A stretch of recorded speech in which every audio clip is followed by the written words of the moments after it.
You know, we're all preppers to some degree. We go shopping and we don't just buy enough food for today. We buy enough food for the week, right? When you go buy socks, you don't buy one pair. No, you buy multiple pairs. Same with clothes. Winter's coming, you stock up on winter clothing. Those are just examples. But we all prep to a degree. Now, some people make it a way of life where they're preparing for the worst. And the worst is probably upon us real soon, the way things are going in this world, you know? Even not just in some kind of a biblical apocalyptic event is going to happen. No, it could just be some natural disaster, you know? And it's good to have supplies, you know? But think about this: if you're a prepper and you have been stockpiling food, weapons, medicine, whatever, there's a target on your back the second the shit hits the fan. Now, you'll have people, your neighbors who aren't preppers, you know, the kind of people that laugh at you for being a prepper. But now when the shit hit the fan, what? They got nothing and they're scared. They'll try to rob you and take your shit. You know that, of course. You know, that's a definite possibility. It's like Noah's Ark. Noah was like the first prepper, you could say. And what happened the second the rain started coming? They're all trying to get on his boat and shit, right? So you would have a target on your back. We live in a country that 10 years ago you might have sounded like a conspiracy nut, saying that the government, they're watching us, right? We must have heard that cliche a million times. But now we actually see it. Our own president talks about it openly. How they're, you know, recording people's phone calls, internet chat, all that shit, text messages, right? Okay. So if they're doing that, and we know for a fact they're doing that because our president tells us so, it's not the furthest stretch of the imagination to think that they're compiling many kinds of lists.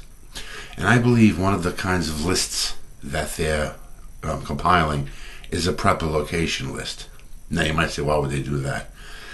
Well, don't forget, what does a prepper have? Lots of food, water, weapons. Those are all very important things when the shit hits the fan, right? And a lot of these foods have, 15-year, 20-year, 25, 30-year shelf life. So obviously if it has a shelf life of 30 years, they might have enough in there you can live for 30 years. Because they're going to buy a lot of this shit. So think about this. The shit hits the fan. Now, what if there's a platoon, just for example, making its way through Arkansas, and supply lines are cut thin. For some reason, they can't get food to their army men. I think they can go to their prepper list and say, okay, let's check this list here. Oh, within 5 miles, there's 3 preppers. This one here has a lot of stuff.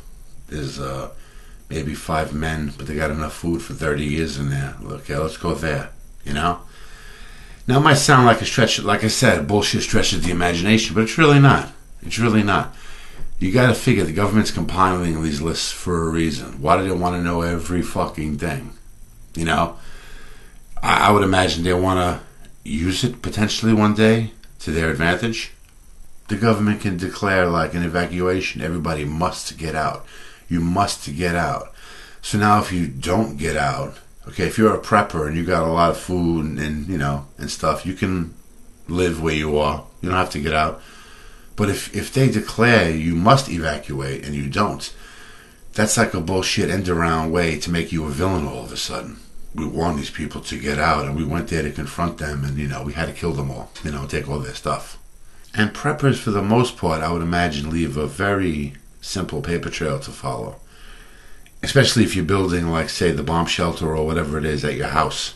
You know, you order food from these companies, there's a credit card charge, a paper trail that you're buying all these supplies, so the government knows that you are buying all these supplies, where they're being delivered.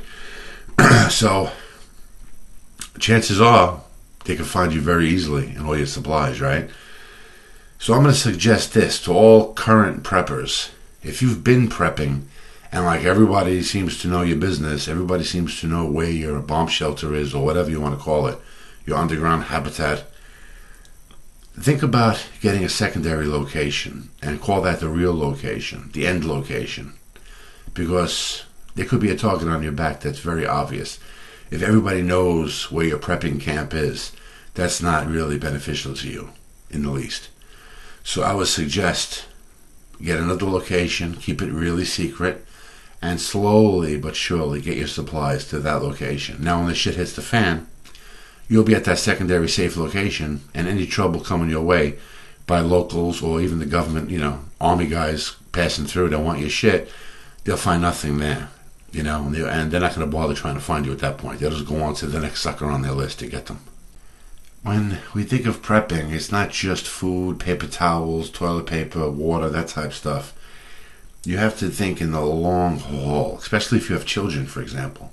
Like you're a full-grown adult, your size isn't really going to change much. You can control your weight at that point. You won't get any fatter or any skinnier. Maybe you can stay pretty much what you are. But a child is going to grow. So you run into your prepper village or whatever it is, and your kid's a size 4 sneaker.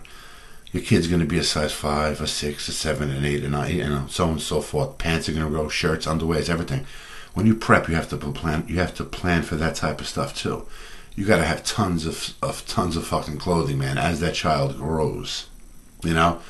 So if you like this kind of video, I'm going to make a couple more prepping videos. I have some ideas I want to talk about just to get it out of the way.